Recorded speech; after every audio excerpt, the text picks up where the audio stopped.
धर्मा व्रत की झूमर गाने जा रही हूँ।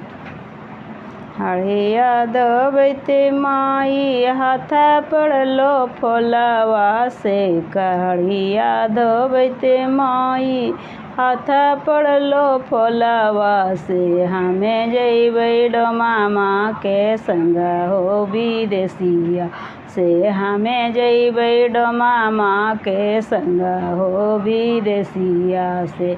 काची काची बसवा के सुपति माउनिया से, सुपति माउनिया से।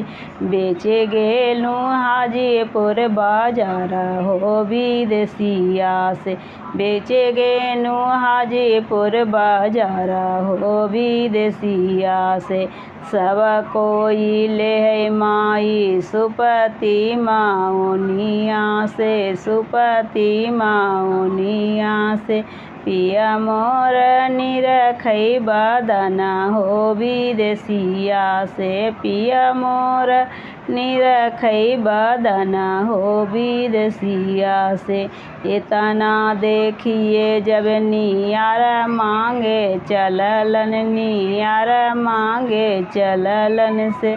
धरी देहु बेटी के नियार हो विदेशिया से, धरी देहु बेटी के नियार हो विदेशिया से। हमारो जे बेटिया रामा मारी हारी गेलथुन से, मारी हारी गेलथुन से। के करा के धरी नियार हो विदेशिया से, के करा के धरी नियार हो विदेशिया से। तोहरो जे बेटिया सासू मारी हारी गेलथुन से, मारी हारी गेलथुन से।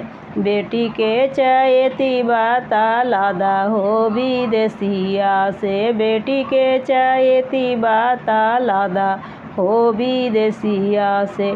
समना भादोइया के अलै बूढ़ी धाधिया से, अलै बूढ़ी धाधिया से।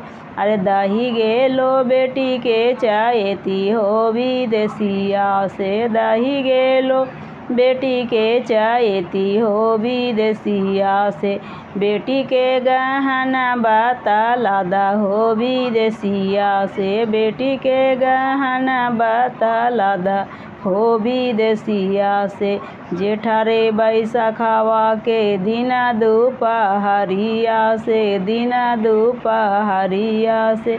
चोरी भेलो बेटी के गहना हो विदेशिया से, चोरी भेलो बेटी के गहना हो विदेशिया से। इतना जे छैला बुद्धि हमारा से रचल तू, हमारा से रचल से। तोहर बेटी डोमा माँ के संग हो विदेशिया से, तोहर बेटी डोमा माँ के संग हो विदेशिया। मेरा वीडियो अच्छा लगा तो चैनल को ज़रूर से ज़रूर सब्सक्राइब कीजिए।